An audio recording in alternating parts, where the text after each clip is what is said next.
Hello guys, welcome to another video of stock market friends. Laser power and infra limited guys upcoming IPO आज open हो रहा है। जानेंगे complete analysis, business model, financial condition, performance, GMP कितना चल रहा है, लिस्टिंग कितना मिलेगा, अप्लाई करें या फिर नहीं, फाइनल डिसीजन क्या है, इन सभी पॉइंट्स को डिस्कस करेंगे। और ये कोई रिकमेंडेशन वीडियो नहीं है, जो भी फाइनल डिसीजन होगा अपने रिस्क पर लीजिएगा। चलिए फ्रेंड्स, वीडियो स्टार्ट करते हैं। तो गाइस आईपीओ 9 को ओपन हो रहा है आज के दिन, 13 जुलाई क्लोज किया जाएगा। 16 जुलाई का लिस्टिंग डेट, 5 रुपीज का फेस वैल्यू, 203 टू 214 रुपीज का प्राइस बन, 70 शेयर्स की lot size, fresh capital, OFS का कॉम्बिनेशन, बुक बिल्ड आईपीओ और 742 करोड़ का issue size, 3.4 crore shares issue किया गया है, जो कि फ्रेश कैपिटल 542 करोड़ का और ओएफएस 200 करोड़ का किया जा रहा है। और बीएससी एनएससी दोनों एक्सचेंज में लिस्टिंग होगा। अलॉटमेंट डेट रखा गया है 14 जुलाई का। 15 को रिफंड रिलीज किया जाएगा और शेयर्स डिमैट अकाउंट में क्रेडिट होगा। और अगर हम बात करें ऑफर जो दिया गया है, क्यूआईबी 50%, एचएनआई 15 और रिटेल 35% ऑफर दी गई है। रिटेल मिनिमम 1 लॉट अप्लाई कर सकते हैं, 70 शेयर्स मिलेंगे, 15,000 पे करना पड़ेगा। मैक्सिमम 13 लॉट अप्लाई कर सकते हैं, 1.9 लाख पे करना पड़ेगा। Small HNI minimum 14 lot apply कर सकते हैं, 2.1 लाख पे करना पड़ेगा। मैक्सिमम 66 लॉट अप्लाई कर सकते हैं, 9.9 लाख पे करना पड़ेगा। Big HNI minimum 67 lot apply कर सकते हैं, 10 लाख पे करना पड़ेगा। मैक्सिमम कोई लिमिट नहीं है। लेकिन अगर हम इसके जीएमपी की बात करें तो 15 रुपीज का ट्रेड कर रहा है, 7% का एक मॉडरेट प्रीमियम पे लिस्टिंग एक्सपेक्ट कर सकते हैं। 229 रुपीज के एस्टिमेटेड लिस्टिंग प्राइस, 1050 रुपीज का एस्टिमेटेड प्रॉफिट सिंगल लॉट में मिल सकता है। बिजनेस की बात करें तो 1988 में कंपनी इनकॉर्पोरेट किया गया था और ये कोलकाता बेस्ड कंपनी है, जो कि इंटीग्रेटेड मैन्युफैक्चरर है power cables, conductors, other specialised products का और कंपोनेंट्स का। किसके लिए? तो पावर ट्रांसमिशन डिस्ट्रीब्यूशन इंडस्ट्री के को इंडिया में कंपनी प्रोवाइड करता है, मैन्युफैक्चर करता है। और स्ट्रेटेजिकली एक्सपैंड किया है बिजनेस को, क्योंकि ईपीसी सेगमेंट में भी एंटर करके। किसमें? तो कौन से सेक्टर में? तो पावर डिस्ट्रीब्यूशन सेक्टर में। और फोकस है कंपनी का रूरल इलेक्ट्रिफिकेशन प्रोजेक्ट्स पर, पावर डिस्ट्रीब्यूशन इंफ्रास्ट्रक्चर डेवलपमेंट पर, और सब स्टेशन का इंस्टॉलेशन करता है और अदर टर्न की सॉल्यूशंस के साथ। 31 मार्च के अकॉर्डिंग कंपनी जो है 3 मैन्युफैक्चरिंग यूनिट के थ्रू ऑपरेट कर रहा है, जो कि वेस्ट बंगाल इंडिया में है।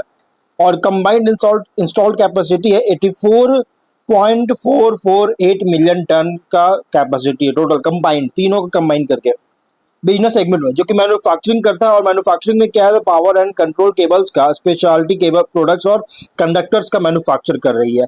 ईपीसी जो कि टर्न की सॉल्यूशंस प्रोवाइड करता है रूरल और urban electrification, distribution, power infrastructure development के लिए। 31 डेट के अकॉर्डिंग ऑर्डर बुक 3243 करोड़ के अराउंड है और 31 मार्च के अकॉर्डिंग 26 स्टेट्स और 4 यूनियन टेरिटरीज में ऑपरेट कर रहा है, मतलब कि पैन इंडिया प्रेजेंस है, जिसमें इंक्लूड है वेस्ट बंगाल, बिहार, झारखंड, उड़ीसा, असम और मध्य प्रदेश। और अगर इंडिया के बाहर अगर बात करें तो 10 कंट्रीज में भी ऑपरेट करता है।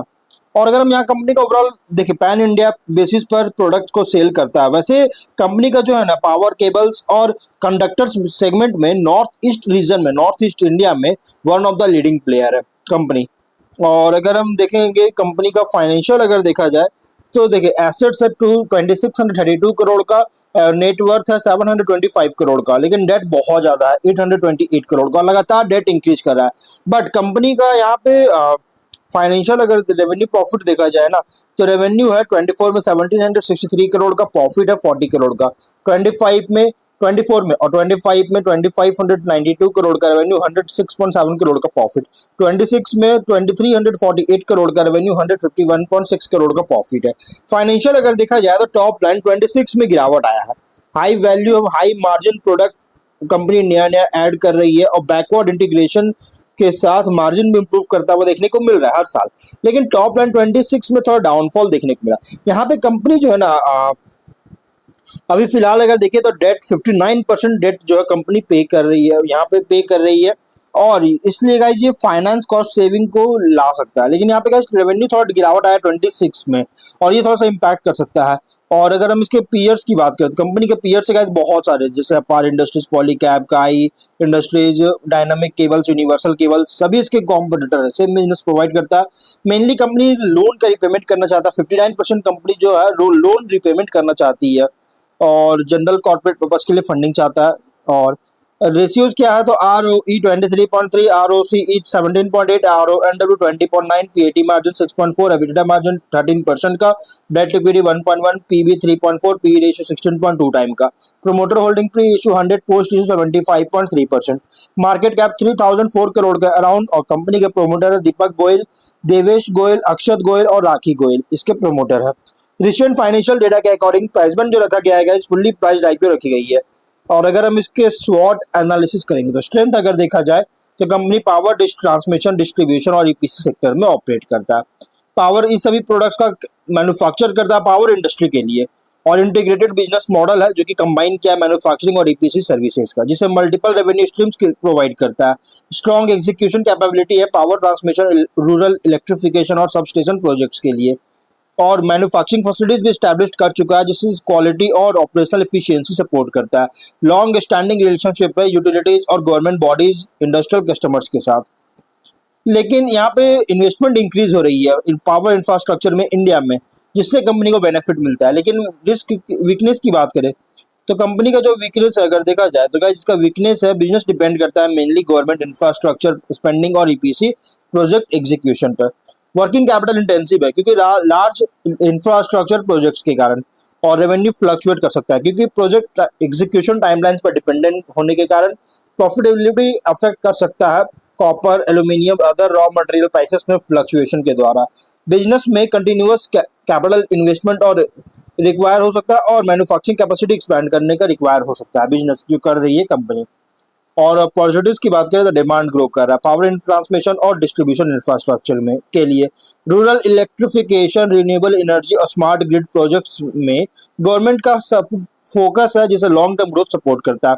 न्यू डोमेस्टिक इंटरनेशनल मार्केट में एक्सपैंड के कारण रेवेन्यू इंक्रीज कर सकता है। डिमांड ग्रो कर रही है हाई वोल्टेज केबल्स और ईपीसी सॉल्यूशंस के लिए, कैपेसिटी एक्सपैंड कर रहा है जिससे इकोनॉमीज ऑफ स्केल और प्रॉफिटेबिलिटी दोनों इंप्रूव कर सकता है। लेकिन थ्रेट अगर देखा जाए तो strong competition established cable manufacturer और ईपीसी कंपनी से, और गवर्नमेंट अप्रूवल से प्रोजेक्ट एग्जीक्यूशन में डिले होता है तो रेवेन्यू अफेक्ट कर सकती है। कॉम्पिटिटिव प्राइस में वोलेटिलिटी के कारण ऑपरेटिंग मार्जिन इंपैक्ट कर सकता है। रेगुलेटरी पॉलिसीज में कोई भी बदलाव होता है तो इंफ्रास्ट्रक्चर इन्वेस्टमेंट्स को अफेक्ट कर सकता है। इकोनॉमिक स्लो डाउन के कारण पावर सेक्टर में कैपेक्स को रिड्यूस कर सकता है। पीयर कॉन्टेक्स्ट के अंदर लार्ज पावर इक्विपमेंट कंपनीज के कंपैरिजन में ऑपरेट कर रहा है as a integrated manufacturer power cables, conductors और ईपीसी सॉल्यूशंस का। Other cables and EPC companies के अगेंस्ट देखा जाए तो manufacturing capability, execution expertise, product quality, customer relationship पर कम्पीट कर रही है। इन्वेस्टर के लिए आईपी रिप्रेजेंट कर रहा है power infrastructure and electrical equipment sector play, जहां ग्रोथ डिपेंड करता है infrastructure spending, order book expansion और मैन्युफैक्चरिंग एफिशिएंसी और सक्सेसफुल प्रोजेक्ट एग्जीक्यूशन पर। लिस्टिंग स्ट्रैटेजी की बात करें, लिस्टिंग इनके अकॉर्डिंग देखिए अगर सब्सक्रिप्शन डिमांड बहुत ही स्ट्रांग होता है रिटेल, एचएनआई, क्यूआईबी हर एक कैटेगरी में तो कंसीडर कर सकते हैं। जीएमपी सब्सक्रिप्शन ट्रेंड को मॉनिटर जरूर कीजिएगा, जो भी फाइनल डिसीजन लेना होगा उसके पहले। लॉन्ग टर्म के लिए देखिए कंपनी जो है ना पावर इंफ्रास्ट्रक्चर ईपीसी सेक्टर पर जिनका पॉजिटिव आउटलुक है, जिन्हें इन्वेस्टेड कर उनके लिए सुटेबल है। लेकिन order book growth, capacity utilisation, profitability, execution efficiency, customer diversification को ट्रैक कीजिएगा लिस्टिंग के बाद। स्ट्रैटेजी वर्डिक्ट लिस्टिंग एंगल देखिए सब्सक्रिप्शन डिमांड और जीएमपी सपोर्टिव होना चाहिए और लॉन्ग टर्म के लिए सिलेक्टिव है, लेकिन हाँ उन इन्वेस्टर के लिए जिनका लॉन्ग टर्म व्यू है पावर इंफ्रास्ट्रक्चर ईपीसी सेक्टर पर। बट फाइनल डिसीजन जो भी लीजिएगा अपने रिस्क पर लीजिएगा, और ये कोई रिकमेंडेशन वीडियो नहीं है। तो गाइस वीडियो कहीं पर एंड करते, अगर कोई डाउट है कमेंट बॉक्स में पूछे। मिलते हैं नेक्स्ट वीडियो में, बाय।